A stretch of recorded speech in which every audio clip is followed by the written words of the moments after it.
ፕራክቲሶች ዮጋ ስትሪክትሊ ሌላ አምልኮ ነው። እንደውም እሱ ላይ በተጨመረ ደስ ይለኛል። አሁን ብዙ ሰዎች ይከራከራሉ። እኔ ከአምልኮውን ሳልሳተፍ ሰውነቴን ባፍታታ ምን ችግር አለው? ይሄ ምን ችግር አለው የሚያመጣው ጣጣ መሀል ማለት ይሄ ምንድነው? ስጋውን ሳልበላ መረቁን ብጠጣ ምንም ችግር የለውም አይነት ነገር ነው። አንደኛ ምን አይነት መንፈስ እየጠራን እንዳላናቅ ምንም ችግር ከሌለው እዛ ጋር የሚደረጉት ሪቹዋሎች ለምን ያስፈልጋሉ? ለስፖርት ከሆነ ሰው በራሱ መንገድ ማድረግ የሚችላቸው ብዙ ነገሮች አሉ። አንደኛ የሚደረጉት ሳይኖች በሙሉ የምንቀመጥበት መንገድ፣ ጸጥ ምንልበት፣ የምንበረከክበት ምናምን እያንዳንዱ ነገር ፖዞቹ በሙሉ የሆነ ነገር ኢሚቴት እያደረግን ነው። ከፍ ሲል የሆኑ አራዊትን የሆኑ እንስሳትን አይነት ሙቮች የሆኑ አይነት ፖዚሽኖችን ኢሚቴት የማድረግ ስራ ነው። ስለዚህ ሳያውቀው ሰውየው አውቆትም ይሁን ሳያውቀው የሆነ አይነት ከልት ውስጥ የሆነ አይነት ሪቹዋል ውስጥ እየገባ ነው።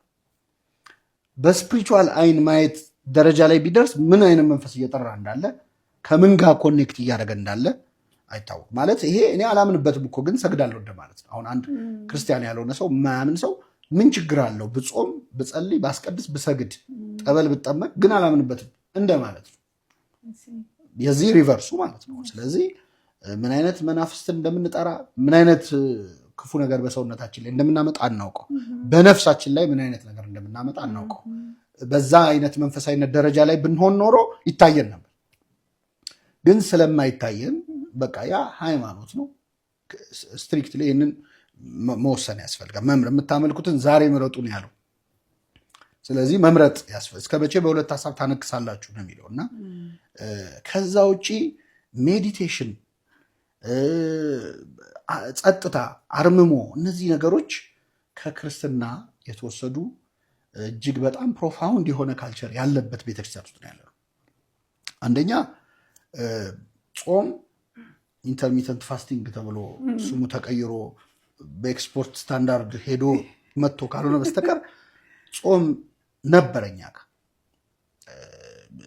በሆነ ያህል ሰዓት መብላት፣ አንድ ጊዜ መብላት ምናምን የሚለው ማለት ነው። እኛ ጋር የኖረ ነው። ጾም ዘወትር ይባላል። እኛ ነጭ ነክቶት ሲመጣ የሆነ ነገር አዲስ ነገር ይሄ ቆዳ ከዚህ ሄዶ ሌዘር ተብሎ እንደሚመጣው አይነት ማለት ነው።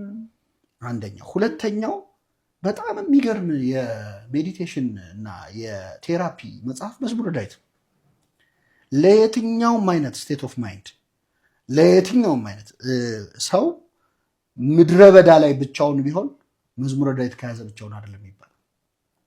ማለት ብቻውን ምንም በሌለበት በረሃ ላይ ቢሆን እጁ ላይ መዝሙረ ዳዊት ካለ ብቻውን አይደለም። መዝሙረ ዳዊት ላይ በጣም ደስተኛ የሆነ ሰው ደስታ አለው፣ ኑ በእግዚአብሔር ደስ ይበለን ይለዋል። በጣም ሀዘን ላይ የሆነ ሰው፣ ጥልቅ ሀዘን ላይ ያለ ሰው ዳዊት ጥልቅ ሀዘን ላይ ሆኖ ያናግረዋል። መዝሙረ ዳዊትን የጻፈው እንግዲህ አብዛኛው 80 ምናምኑ የሱ ነው። የቀሩት ሌሎች ሰዎች ከሱ በፊትና በኋላ የኖሩ ሰዎች መዝሙር ነው እና በሱም ዘመን የነበሩ እና በዳዊት መዝሙር ውስጥ ሁሉም አይነት ስቴት ኦፍ ማይንድ አለ። ለዳዊት የኔን ጉዳይ ማነገረው እስኪባል ድረስ ሁላችንም አንዳንድ እንደውም ጸሎቱን ላይ አይመስልም። አንዳንዴ ዳዊት ከፈጣሪ ይጣላል። አምላኬ አምላኬ ለምን ተውከኝ? አንተማ እኔን መስማት ከእኔ ርቀሃል፣ አንተ ትመሰገናለህ በክብርህ፣ እኔ ግን እዚህ እየተሰቃየሁ ነው ይላል። ለምን አትሰብ ለምን ትተኛለህ? ለምን ትነውም? አቤቱ ንቃ፣ ለምን ትተኛለህ ይላል ዳዊት። አሁን ለእግዚአብሔር ለምን ትተኛለህ ይባላል? ማንም ደፍሮ አይልም። ግን አንዳንዴ ምነው ተውከኝ የምንልባቸው ሞመንቶች አሉ። ያን ሞመንት ዳዊት ብሎታል። አንዳንዴ አግሊቶቶቹንም አልደበቀም ዳዊት። አሁን ብስጭት ብሎ እንደው የሚበድሉኝም በድላቸው እንዲያደርጋቸው ይላል። አሁን ይሄ እንደ ጸሎት ውስጥ ይገባል ያልሻል። ግን ሰውኛ ነው፣ አይምሮ ማሰብ አያቆምም አይደለ? ስለዚህ ዳዊት ከእግዚአብሔር የሸሸገው ሐሳብ የለም፣ አስቦት የተወው የለም። አፈሰሰው፣ የውስጥ ሐሳቡን እግዚአብሔር ፊት አፈሰሰው።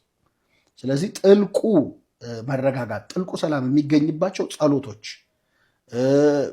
ሱባኤያት፣ የአርምሞ ጊዜያት አሉ። ስግደት፣ እኛ ትልቁ ሜዲቴሽን ጸሎት ነው። ከጸሎት በፊት በነገራችን ላይ ሰው ጸሎት ከመጀመሩ በፊት ለሆነ ያህል ሰዓት ቁጭ ብሎ ዝም ማለት አለበት።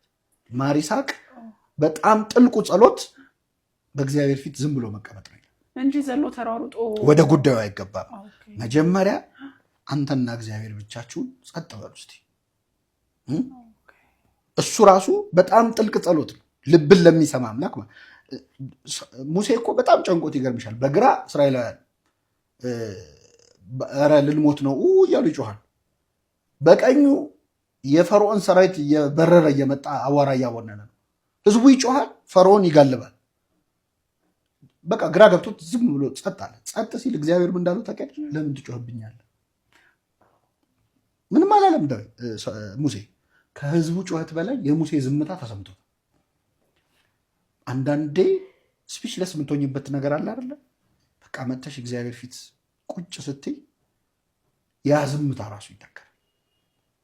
በዝምታ ውስጥም እግዚአብሔር ነበር አይደል? በጩኸት ውስጥ አልነበረም ይላል እኮ።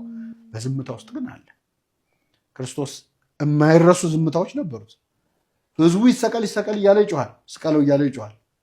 አይሁድ የቄሳር ጠላት ነው እሱን ካልሰቀልክ ይላሉ። ጲላጦስ ምንድን ያስጨነቀው? የጌታ ዝምታ። ከነሱ ጩኸት የክርስቶስ ዝምታ ረብሾታል። ስለዚህ ከንግግር የሚሻሉ ዝምታዎች አሉ፣ ሰላሞች አሉ እና በጣም ብዙ ከዛ የተሻሉ መንፈሳዊ አሮማቲክ ቴራፒ ምናምን እያሉ ሰንደል ምናምን እኛ ጣናላ እንደኛ ጋር እስቲ ናና ዲፕሬሽን ውስጥ ካለ ኪዳን አድርስ እስቲ ናና ኪዳን አድርስ የትም ድረስ ይባላል። በጠዋት ተነስተሽ ኪዳን አድርሰሽ ማይጠንቱን በዛ የሚገኘውን ሪሊፍ እናንተ በመቶ ሴሽን በመቶ ቴራፒ አታመጡት። ሰላም ያገኛል። እና አንድ የገባው ቃል አለ። መንፈሳዊነት ምን ያህል ከእግዚአብሔር የሚያገናኝ መሆኑን የምታውቂው እግዚአብሔር ምን አለ? ትእዛዜን ብትሰማ ሰላምህ እንደ ወንዝ መፈሰሰ ነበር። እና እንደ ወንዝ የሚፈስ ሰላም ከፈለገ ሰው መንፈሳዊ ህይወት በጣም ብዙውን ነገር ይተካል። እውነት ነው። እኛም እኮ አልካድንም። ሌትሊ የሚወጡ ሪሰርቾች መንፈሳዊ ህይወት ያላቸው ሰዎች ከሌላቸው ይልቅ በጣም ሰላማዊ እንደሆኑ፣ የሌላቸው ደግሞ በሁለት እጥፍ ለዲፕሬሽን እና አንዛይቲ ለድባቴና ለጭንቀት ተጋላጭ እንደሆኑ ይናገራል። ሌሎች ደግሞ ጥናቶች መንፈሳዊ መቋቋሚያ መንገዶች ለምሳሌ ጸሎት፣ ስግደት፣ ጾም ያልካቸው እስካሁን የጠቀስካቸው ነገሮች ከሴኩላር ዓለም ላይ ከምንነግራቸው መቋቋሚያ መንገዶች ይልቅ ኢፌክቲቭ ናቸው። ይቅር ባይነት አለ። አሁን ፎርጊቭነስ በጣም ብዙ ሰው ቴራፒ ውስጥ ወይም ዲፕሬሽን ውስጥ ማን ነው ዲፕ የሆነ ሳይኮሎጂካል ዲስኦርደር ውስጥ ትራውማ ውስጥ የሚከቱት በደሎች ናቸው። እውነት ነው። ፎርጊቭ ከማድረግ የተሻለ መፍትሄ የለም። እውነት ነው። አለ እኮ ፎርጊቭነስ ቴራፒ ብለን እኮ እንሰጣለን እኮ እና ተስፋም ይጨምራል። ተስፋም ሆፕለስነስ በጣም ከባድ ነው አይደል? በጣም እንደውም ጠይቃለሁ እያልኩኝ ነበር። አንዱ ከመንፈሳዊነት ጋር ተያይዞ ዲፕሬሽን የሚያጠቃቸው ሰዎች መጀመሪያ ተስፋ ነው የሚቆርጡት፣ ተስፋ ነው የሚያጡት። መኖር ምንም ፖይንትለስ ነው። በራሳቸው ቋንቋ ፖይንትለስ፣ ስራም ሰራው አልሰራው ፖይንትለስ ነው። ቤተሰቤ ጋር ኖርኩለትም አልኖርኩለትም ፖይንትለስ ነው። ምንም አይነት የተስፋ ጭላንጭል ሳይኖር ሲቀር በቃ ዲፕሬሽን በጣም ሂት ሲያደርጋቸው ወደ ሱሳይድም የመሄድ አዝማሚያ የሚመጣው ከዛ በኋላ ነው፣ ሆፕለስ ከመሆን ተነስቶ። ሃይማኖት ግን በጣም ተስፋ ላይ ብዙ ነገር እንደሚለን እርግጠኛ ነኝ። ተስፋ እንግዲህ አሁን